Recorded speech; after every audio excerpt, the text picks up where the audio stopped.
Alrighty. So in the past video I showed, it was pretty much just a demonstration of all the licks and stuff that are going through. I gotta make this quick because the last video went too long, so I wasn't able to upload it. So this is my quick little tutorial of it all. Alright, so whenever I'm looking at songs that don't have any playing in them, I'm going to first look at to see, or maybe the song just has a bunch of repetitive, same chords, same everything going through them. First, I'm going to look at the videos, see if there's anything on the lead going on, see if there's anything to spice it up. My hometown's a good example of it with the lead work that he does.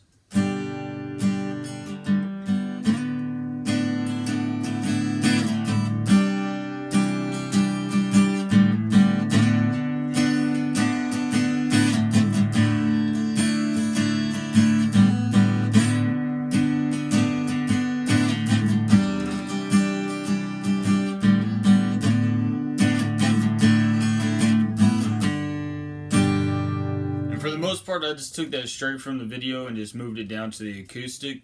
With everything being towards the low end of the neck, it transfers over well to the acoustic and allowing free and good good change to it all. Everything was pretty full. Everything sounded good. It wasn't a lot of single note picking, and it didn't throw anything off. That's one thing I'm looking for whenever I'm going through it all. Another thing is scales. They really help out a lot. I hate it whenever new guys are asking, well, what scale do we need to choose from? I hate it whenever the older guys say that there's no one scale or anything. Really what they need to do is not say that, because it's kind of discouraging with all of the scales that are out there. My suggestion is the diatonic scale.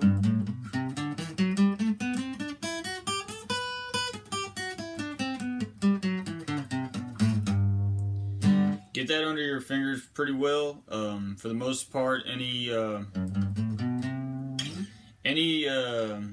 notes that you're going to, solos and licks that you're looking at on the website, they most likely come out of the diatonic.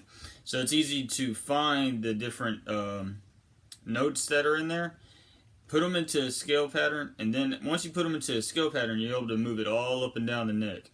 And what I mean by that is a little lick from Feeling It by Scotty McCreery.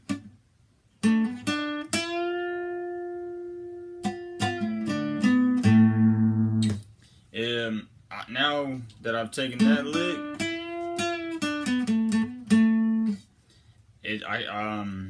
that song's in the key of D. D's gonna be the diatonic, would be up here. This is actually out of the minor.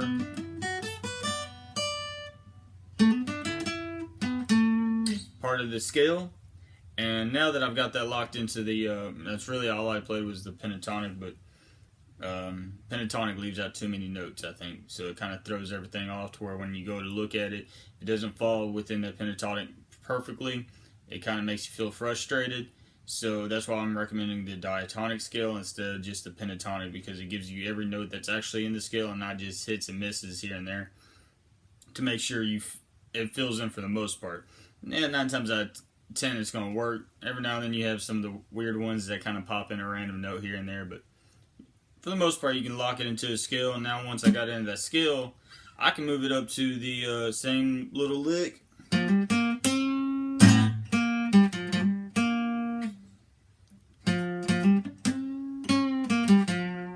Move it up there to the A.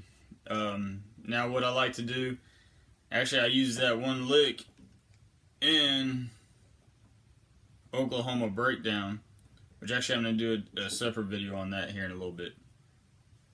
Make sure I get that one broken down all the way and explain where I got that and my thought process on that. So anyways, so for the most part, you can look at the lead, find little licks that they're doing in the breaks, and work with that. For songs like That's My Kind of Night,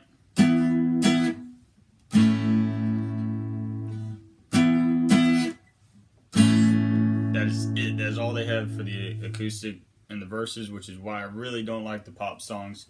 They don't have that much going on with them, and they're pretty boring whenever it's a standalone because there's so much electric stuff going on.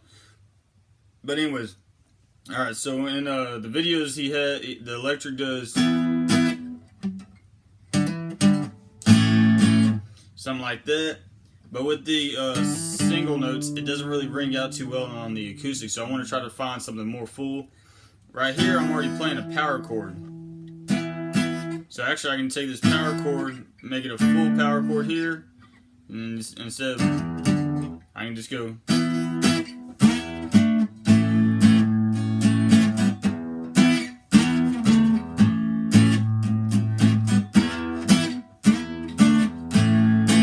Something like that, and it's already sounding a little bit better. Another thing to be looking for when you're in other songs and you've gotten your scales down a little bit, you can actually take licks from other songs, and once you're able to kind of move those up and down the neck, like I was kind of showing you how with now I'm able to move it down,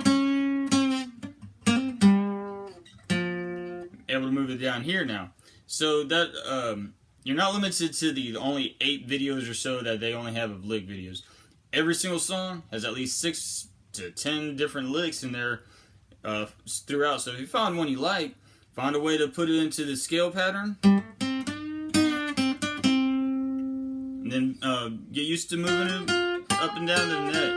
Once you get used to moving it up and down the neck, figuring out what key songs are in, that lick is yours. So if I'm playing it, maybe it's a key of G lick, so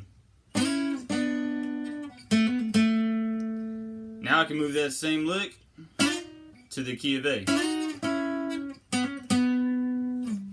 That lick's mine. Anytime I playing with somebody else, I don't know what's going on, I can just whip out licks that I know from other songs.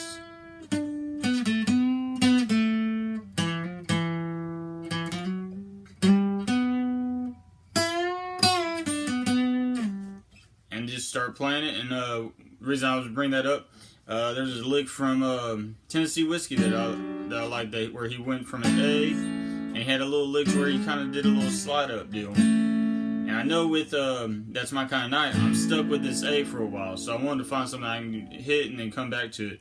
So actually I screwed up whenever I did it, but it sounded alright. And it's just a simple